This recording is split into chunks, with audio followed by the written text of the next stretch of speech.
A tosse úmida, também chamada de suína produtiva, é uma tosse que produz muco ou erupção, e existe outro tipo de tosse chamada tosse seca. As modalidades de tratamento para tosse seca e tosse produtiva são diferentes, lembrando-se que a tosse nada mais é que um reflexo ou um mecanismo de defesa que ajuda a proteger seu corpo de irritações como a poeira no ar.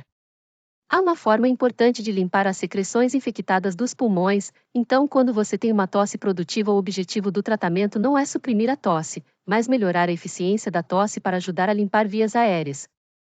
Agora vamos discutir alguns remédios e remédios naturais ou caseiros para uma tosse produtiva, mas lembre-se de que esses remédios são especialmente recomendados para adultos, então iniciamos com o vapor, que pode ajudar a quebrar o muco causando uma tosse no peito e ajudá-lo a tossir. Sentando-se com a cabeça sobre uma tigela de água quente e uma toalha sobre a cabeça para inalar o vapor, você também pode adicionar mentol, cânfora ou eucalipto à água. Para as crianças, devem tentar sentarem um banheiro úmido em vez de usar uma tigela de água quente para reduzir o risco de queimaduras. Podemos usar também o mel, uma das maneiras mais eficazes para tratar a tosse úmida, pois tem propriedades antibacterianas e age como um curador de feridas. O mel reduz a dor e a inflamação.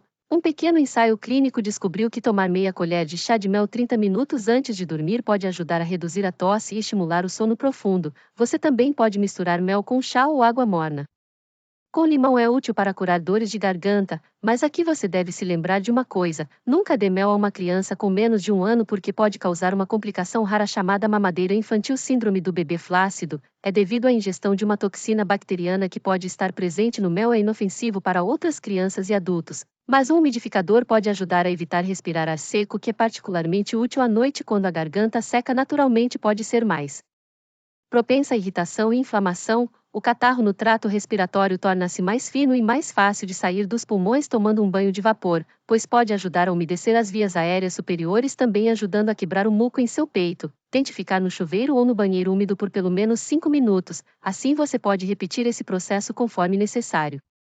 O gengibre também contém propriedades anti-inflamatórias e antioxidantes, sendo ótimo para ajudar na sua recuperação. O tomilho quanto o cravo têm propriedades antimicrobianas, eles podem ajudar seu corpo a combater a infecção do trato respiratório superior, então adicione tomilho fresco e folhas de cravo à água fervente, deixe ferver por 10 minutos e depois coe e sirva-se. Sempre verifique com um profissional médico antes de usar óleos essenciais, pois eles podem interagir com outros medicamentos e suplementos. O Netipod é uma maneira conveniente de realizar irrigação nasal, boa para mais do que apenas um nariz entupido.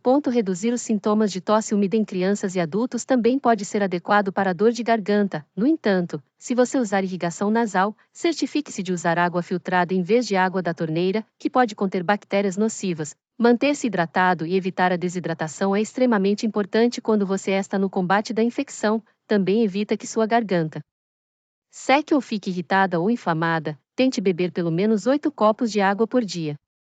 A água salgada é um dos remédios caseiros mais simples e eficazes para retirar o muco do tecido inchado e inflamado. O gargarejo com água salgada ajuda a aliviar o desconforto e a coceira na garganta. Adicione cerca de 4 colheres de sal em água morna e faça o gargarejo várias vezes por dia. Agora vamos falar S.